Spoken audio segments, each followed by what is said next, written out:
അധ്യായം 4. നെബൂഖദ്നേസർ രാജാവ് സർവ്വഭൂമിയിലും പാർക്കുന്ന സകല വംശങ്ങൾക്കും ജാതികൾക്കും ഭാഷക്കാർക്കും എഴുതുന്നത്, നിങ്ങൾക്ക് ശുഭം വർദ്ധിച്ചു വരട്ടെ. അത്യുന്നതനായ ദൈവം എങ്കിൽ പ്രവർത്തിച്ച അടയാളങ്ങളും അത്ഭുതങ്ങളും പ്രസിദ്ധമാക്കുന്നത് നന്നെന്ന് എനിക്ക് തോന്നിയിരിക്കുന്നു. അവന്റെ അടയാളങ്ങൾ എത്ര വലിയവ, അവന്റെ അത്ഭുതങ്ങൾ എത്ര ശ്രേഷ്ഠമായവ. അവന്റെ രാജ്യത്വം എന്നേക്കുമുള്ള രാജ്യത്വവും അവന്റെ ആധിപത്യം തലമുറ തലമുറയുള്ളതുമാകുന്നു. നെബൂഖദ്നേസർ എന്ന ഞാൻ എന്റെ അരമനയിൽ സ്വൈര്യമായും എന്റെ രാജധാനിയിൽ സുഖമായും വസിച്ചിരിക്കുമ്പോൾ ഒരു സ്വപ്നം കണ്ടു. അത് നിമിത്തം ഭയപ്പെട്ട് കിടക്കയിൽ വെച്ച് എനിക്കുണ്ടായ നിരൂപണങ്ങളാലും ദർശനങ്ങളാലും വ്യാകുലപ്പെട്ടു. സ്വപ്നത്തിന്റെ അർത്ഥം അറിയിക്കേണ്ടതിന് ബാബേലിലെ സകല വിദ്വാൻമാരെയും എന്റെ മുൻപിൽ കൊണ്ടുവരുവാൻ ഞാൻ കൽപ്പിച്ചു. അങ്ങനെ മന്ത്രവാദികളും ആഭിചാരകന്മാരും കൽദയരും ശകുനവാദികളും അകത്തു വന്നു. ഞാൻ സ്വപ്നം അവരോട് വിവരിച്ചു പറഞ്ഞു. അവർ അർത്ഥമറിയിച്ചില്ല താനും. ഒടുവിൽ എന്റെ ദേവന്റെ നാമധേയപ്രകാരം ബേൽശസ്സർ എന്ന പേരുള്ളവനും വിശുദ്ധ ദേവന്മാരുടെ ആത്മാവുള്ളവനുമായ ദാനിയേൽ എന്റെ മുൻപിൽ വന്നു. അവനോട് ഞാൻ സ്വപ്നം വിവരിച്ചത് എന്തെന്നാൽ, മന്ത്രവാദി ശ്രേഷ്ഠനായ ബേൽശസ്സരേ, വിശുദ്ധ ദേവന്മാരുടെ ആത്മാവ് നിന്നിലുണ്ടെന്നും ഒരു രഹസ്യവും നിനക്ക് വിഷമമല്ലെന്നും ഞാൻ അറിയുന്നത് കൊണ്ട് ഞാൻ കണ്ട സ്വപ്നത്തിന്റെ താല്പര്യവും അർത്ഥവും പറക. കിടക്കയിൽ വെച്ച് എനിക്കുണ്ടായ ദർശനമാവിത്. ഭൂമിയുടെ നടുവിൽ ഞാനൊരു വൃക്ഷം കണ്ടു. അത് ഏറ്റവും ഉയരമുള്ളതായിരുന്നു. ആ വൃക്ഷം വളർന്ന് ബലപ്പെട്ടു. അത് ആകാശത്തോളം ഉയരമുള്ളതും സർവ്വഭൂമിയുടെയും അറ്റത്തോളം കാണാവുന്നതുമായിരുന്നു. അതിന്റെ ഇല ഭംഗിയുള്ളതും ഫലം അനവധിയുമായിരുന്നു. എല്ലാവർക്കും അതിൽ ആഹാരമുണ്ടായിരുന്നു. കാട്ടുമൃഗങ്ങൾ അതിന്റെ കീഴെ തണലച്ചു വന്നു. ആകാശത്തിലെ പക്ഷികൾ അതിന്റെ കൊമ്പുകളിൽ വസിച്ചു. സകല ജഡവും അതുകൊണ്ട് ഉപജീവനം കഴിച്ചു പോന്നു. കിടക്കയിൽ വെച്ച് എനിക്കുണ്ടായ ദർശനത്തിൽ ഒരു ദൂതൻ, ഒരു പരിശുദ്ധൻ തന്നെ, സ്വർഗത്തിൽ നിന്ന് ഇറങ്ങി വരുന്നത് ഞാൻ കണ്ടു. അവൻ ഉച്ചത്തിൽ വിളിച്ചു പറഞ്ഞത്, വൃക്ഷം വെട്ടിയിട്ട് അതിന്റെ കൊമ്പ് മുറിച്ച് ഇല കുടഞ്ഞ് കായ് ചിതറിച്ചു കളവേൻ. അതിന്റെ കീഴിൽ നിന്ന് മൃഗങ്ങളും കൊമ്പുകളിൽ നിന്ന് പക്ഷികളും പോയി കൊള്ളട്ടെ. അതിന്റെ തായ്വേരോ വയലിലെ ഇളം പുല്ലിൽ ഇരുമ്പും താമ്രവും കൊണ്ടുള്ള ബന്ധനത്തോടെ ഭൂമിയിൽ വെച്ചേക്കുവൻ. അവൻ ആകാശത്തിലെ മഞ്ഞുകൊണ്ട് നനയട്ടെ. അവന് മൃഗങ്ങളോടുകൂടെ നിലത്തെ പുല്ല് ഉപജീവനമായിരിക്കട്ടെ. അവന്റെ മാനുഷസ്വഭാവം മാറി മൃഗസ്വഭാവമായി തീരട്ടെ. അങ്ങനെ അവനെ 7 കാലം കഴിയട്ടെ.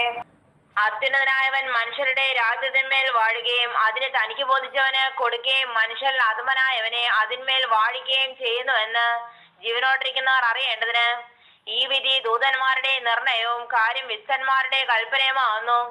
നെബൂഖദ്നേസർ രാജാവായ ഞാൻ ഈ സ്വപ്നം കണ്ടു. എന്നാൽ ബേൽശസ്സരേ, എന്റെ രാജ്യത്തിലെ വിദ്വാൻമാർക്ക് ആർക്കും അതിന്റെ അർത്ഥം അറിയിപ്പാൻ കഴിയായ കൊണ്ട് നീ അതിന്റെ അർത്ഥം അറിയിച്ചു തരയണം. വിശുദ്ധ ദേവന്മാരുടെ ആത്മാവ് നിന്നിൽ ഉള്ളത് കൊണ്ട് നീ അതിന് പ്രാപ്തനാകുന്നു. അപ്പോൾ ബേൽശസ്സർ എന്നും പേരുള്ള ദാനിയേൽ കുറെ നേരത്തേക്ക് സ്തംഭിച്ചിരുന്നു. അവൻ വിചാരങ്ങളാൽ പരവശനായി.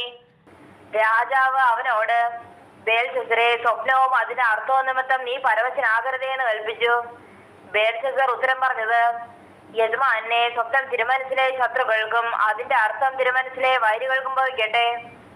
വളർന്ന് ബലപ്പെട്ടതും ആകാശത്തോളം ഉയരമുള്ളതും ഭൂമിയിൽ എല്ലായിടത്തു നിന്നും കാണാവുന്നതും ഭംഗിയുള്ള ഇലയും അനവധി ഫലവും എല്ലാവർക്കും ആഹാരവും ഉള്ളതും കീഴെ കാട്ടുമൃഗങ്ങൾ വസിച്ചതും കൊമ്പുകളിൽ ആകാശത്തിലെ പക്ഷികൾക്ക് പാർപ്പിടം ഉണ്ടായിരുന്നതുമായി കണ്ട വൃക്ഷം രാജാവെ വർദ്ധിച്ച് ബലവാനായി തീർന്നിരിക്കുന്ന തിരുമേനി തന്നെ.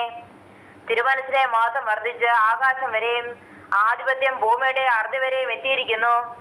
ഒരു ദൂതൻ, ഒരു പരിശുദ്ധൻ തന്നെ സ്വർഗത്തിൽ നിന്ന് ഇറങ്ങി വന്നു.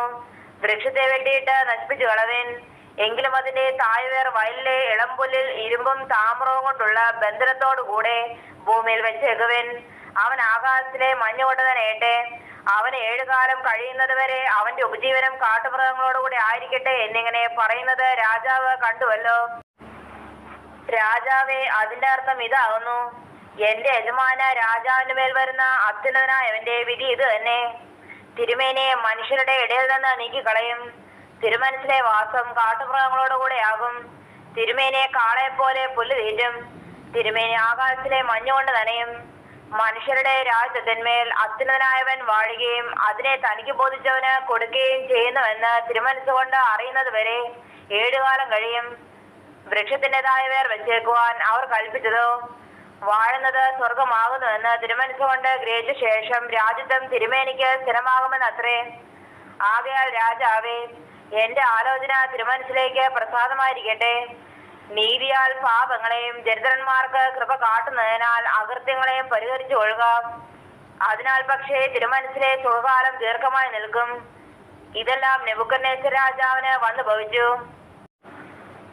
12 മാസം കഴിഞ്ഞിട്ട് അവൻ ബാബേലിലെ രാജമന്ദിരത്തിന്മേൽ ഉലാവിക്കൊണ്ടിരുന്നു.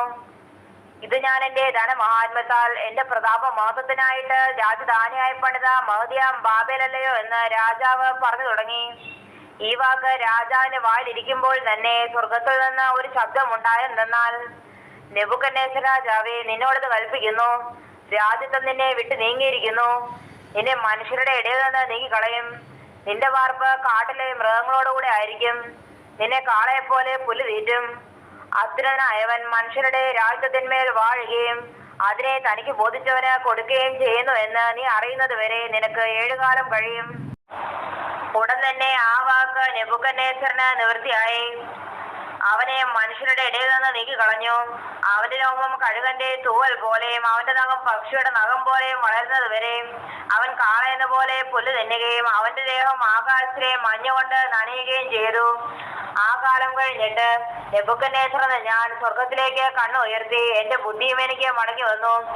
ഞാൻ അത്യുന്നതനായവനെ വാഴ്ത്തി എന്നേക്കും ജീവിച്ചിരിക്കുന്നവനെ സ്മരിച്ച് ബഹുമാനിക്കുകയും ചെയ്തു.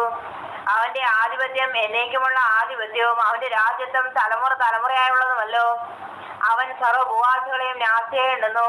സ്വർഗീയ സൈന്യത്തോടും ഭൂവാസികളോടും ഇഷ്ടം പോലെ പ്രവർത്തിക്കുന്നു. അവന്റെ കൈ തടുപ്പാനോ നീ എന്തു ചെയ്യുന്നു എന്ന് അവനോട് ചോദിപ്പാനോ ആർക്കും കഴിയുകയില്ല. ആ നേരത്ത് തന്നെ എന്റെ ബുദ്ധി മടങ്ങി വന്നു. എന്റെ രാജ്യത്വത്തിന്റെയും മഹത്വത്തിനായി എന്റെ മഹമയും മുഖപ്രകാശവും മടങ്ങി വന്നു. എന്റെ മന്ത്രിമാരും മഹത്വക്കളും എന്നെ അന്വേഷിച്ചു. ഞാൻ എന്റെ രാജ്യത്തിൽ യഥാസ്ഥാനപ്പെട്ടു. ശ്രേഷ്ഠമഹത്വം എനിക്ക് അധികമായി സിദ്ധിച്ചു. ഇപ്പോൾ നെബൂഖദ്നേസർ ഞാൻ സ്വർഗസ്ഥനായ രാജാവിനെ സ്തുതിച്ച് പുകഴ്ത്തി ബഹുമാനിക്കുന്നു. അവന്റെ പ്രവർത്തികളൊക്കെയും സത്യവും അവന്റെ വഴികൾ ന്യായവുമാവുന്നു. നിഗളിച്ചടക്കുന്നവരെ താഴ്ത്തുവാനും അവൻ പ്രാപ്തൻ തന്നെ.